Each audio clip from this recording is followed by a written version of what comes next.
മാമോ എങ്ങോട്ടാ? ലൈൻ അടിക്കാൻ പോവാ. വരുന്നോ? ഈ പ്രായത്തിലോ? എന്താടാ മക്കളെ ഈ പ്രായത്തിലൊരു കുഴപ്പം? ഒന്നുമില്ല. എന്നാലും എങ്ങോട്ടാ? പഞ്ചായത്ത് വരുന്നു പോവാ. എന്നിട്ട് ഞങ്ങൾ അറിഞ്ഞില്ലല്ലോ. എന്ത് പഞ്ചായത്ത് ജോലി കിട്ടിയ കാര്യം? ഇവിടെ ഉള്ള ജീവനക്കാരെ പിരിച്ചുവിട്ടോണ്ടിരിക്കുമ്പോഴാ അന്നേരം അമ്മാവന്റെ ഓരോ ലൈഫ് പദ്ധതിക്ക് അപേക്ഷ കൊടുത്തിരിക്കുക. ഇതുവരെ ഒരു വിവരവും ഇല്ല. അവർക്കോ വിവരമില്ല. പിന്നെ ഇനിയിപ്പോ അമ്മാവന് ലൈഫ് തന്നെ പോയി. അന്നേരം അമ്മാവന്റെ ഓരോ തമാശകൾ. വീടില്ലാത്തവർക്ക് വീട് തരുന്ന പദ്ധതിയാ. കിട്ടും മൊത്തം കടക്കണില്ല. കേറി കിടക്കാൻ കൂര പോലും ഇല്ലത്. ഞങ്ങൾ ആരൂടാ കൈ നീട്ടുന്നേ? രണ്ട് പെമ്മക്കളെയും കൊണ്ട് ഇനി എങ്ങോട്ട് പോകും? അത് പറഞ്ഞപ്പോഴേ ഓർത്തത്, MLA-മാർക്ക് മന്ത്രിമാർക്ക് സ്വന്തമായിട്ട് വീട് സ്ഥലമൊന്നും ഇതാര് പറഞ്ഞു? പത്രത്തിൽ കണ്ടായിരുന്നു. ഖജനാവിന്റെ പൈസ എടുത്ത് മന്ത്രിമാരുടെ ബംഗ്ലാവ് മൂടി പിടിപ്പിക്കുന്നു. അതാണ് നമ്മളെ ദൂർത്തടിക്കാൻ കൊടുക്കുന്ന അംഗീകാരം. അതാണ് ജനാധിപത്യം. എന്റെ അവസ്ഥ ഇനി എന്താവോ? ആചാരല്ലേ വരുന്നേ? ആ വരവിൽ എന്തോ കുഴപ്പമുണ്ടല്ലോ. കെട്ടിയാള് 3, അതിലാണ് ഇടങ്ങേരി മക്കള്. അതായിരിക്കും കുഴപ്പം. കഷ്ടം. എന്ത് ഹാജിയാരുടെ കാര്യം? അത് ഹാജിയാർ നോക്കിക്കോളൂ അമ്മാവ. വെറുതെ ശരീരം കളയണ്ട. ആറാൻ പറഞ്ഞവൾ തിന്നുക മുടിക്കുക, തിന്നുക മുടിക്കുക. അല്ല ഹാജിയാരെ, എന്താ തലയില്? എടാ നമുക്കേ ആനക്ക് കണ്ടുകൂടെടാ. വല്ല കാര്യമുണ്ടോ? എടാ പകയന്മാരെ, ഞമ്മക്ക് ബീവിമാര് 3, അതിലിടങ്ങഴി മക്കളും. ഇതിന് എല്ലാം തീറ്റിപ്പോറ്റണ്ടേ? അതിന് ഞമ്മള് അടക്കയും പറിച്ചുകൊണ്ട് ചന്തയ്ക്ക് പോവാ. എന്റെ പൊന്ന് പടച്ചു തമ്പുരാനെ, ഞമ്മളിപ്പം മയ്യത്തയ്യാനെ. ഹമുക്കെ അങ്ങനെയെങ്കിൽ ബീവിമാര് രക്ഷപ്പെട്ടെ. ഒന്ന് നിർത്തണ്ട ഹാജിയാരെ. നിർത്തി, ഞമ്മള് നിർത്തി.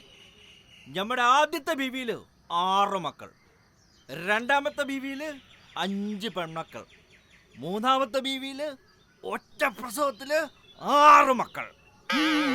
അതോടെ നമ്മൾ പണി നിർത്തി. ചെറിയ കുടുംബം. ഇതേ എപ്പോഴും ഒന്നും കിട്ടുന്നില്ല, 5 വർഷത്തില് ഒരിക്കൽ മാത്രം. അത് നമുക്കിട്ട് വെച്ചാണല്ലോ ഹാജിയാരെ. ആണോ?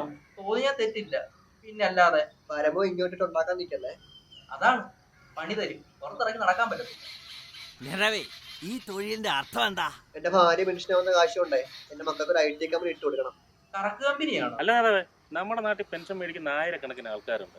അവർക്കൊന്നും ഇതുകൊണ്ട് ഒരു ദിവസം പോലും കഴിഞ്ഞുവിടാൻ പറ്റാത്ത ഈ സാഹചര്യത്തിൽ എങ്ങനെ സാധിക്കും? അതാണ് ഭാസ്കര ജനാധിപത്യം. ജനങ്ങളുടെ മേല് ആധിപത്യം. ഞമ്മളെന്നും കഴുതകളാണോ? കള്ള ഹാജിയാരെ, ഇങ്ങോട്ട് വേണോ?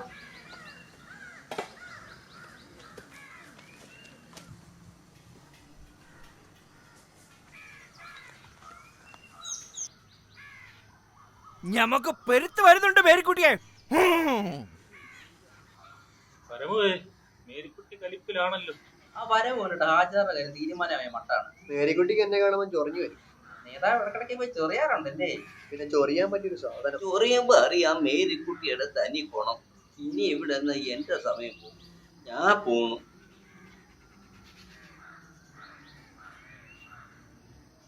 കള്ള ഹാജിയാരെ, കൊള്ളല്ലോ തന്റെ ഉപദേശം. മേരിക്കുട്ടി, അത് ഏത്? എന്റെ മേരിക്കുട്ടി, ഞാനൊന്ന് ഉപദേശിച്ചു നോക്കി, ഫലമില്ലെന്ന് വന്നപ്പോ കേളവൻ പണി പറ്റിച്ച്. ഇങ്ങനെ തുള്ളാതെ എന്താ ഉണ്ടായെന്നൊന്നും പറയട്ടെ മേരിക്കുട്ടി. ആരുടെ മേരിക്കുട്ടി? എവിടെയോ കിടന്നത് എങ്ങാണ്ടെടുത്ത് വെച്ച പോലായി. എന്താണ് മേരിക്കുട്ടി കാര്യം? എന്താ നേതാവ് പരിഹരിക്കുമോ? എന്താണെന്ന് പറ. നിങ്ങൾക്കറിയാലോ എന്റെ ഇതിഹാസത്തിൽ കഴിച്ചു. അതാണോ?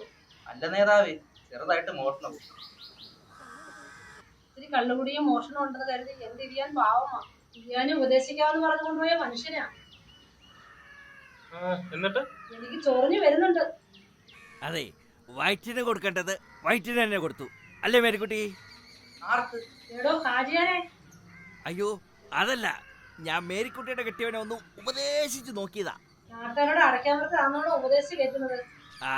അതിപ്പോ അടയ്ക്ക പഴുത്തു പോകുന്ന കണ്ടപ്പോ. കണ്ടവന്റെ അടയ്ക്കാപ്പറമ്പിലാണോടോ കേൾക്കുന്നത്? അത് പിന്നെ വീട്ടിലെ പ്രാരാബ്ധങ്ങളൊക്കെ ഒന്ന് ഓർത്തുപോയി. ഇതിനെ മോഷണമെന്നാ പറയുന്നത്. അതിപ്പോ അവന്റെ തൊഴില് അവൻ ചെയ്തു, അതെന്റെ കുഴപ്പമല്ല. എന്നാലേ ഈ അടയ്ക്കാട്ടൊക്കെ സ്റ്റേഷനിലോട്ട് പോകാം. ഹാജിയാരെ, ഒരു ടിക്കറ്റ് എടുക്കുക ഹാജിയാരെ.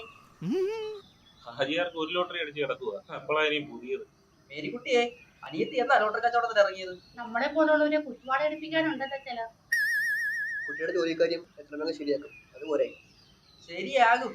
പിന്നെ ജോലി തരാമെന്നും പറഞ്ഞ് നേതാവ് വാങ്ങിച്ച കാശിന്റെ കണക്ക് ആദ്യം തീർക്ക്. നേതാക്കന്മാർക്ക് നമ്മളെ പറ്റി ജീവിക്കാം, നമുക്കോ ഇവരെ പറ്റിക്കാനേ പറ്റില്ല. നേതാവി ഈ ടിക്കറ്റ് കൊണ്ട് വെച്ചിട്ട് ഇതിന്റെ കാശിനെടുത്തു, അതല്ലേ പരിമുവട്ട അതിന്റെ ശരി. പിന്നല്ലാതെ ആ ചക്കിന് വച്ചത് കൊക്കിനും ഉണ്ടു. ആ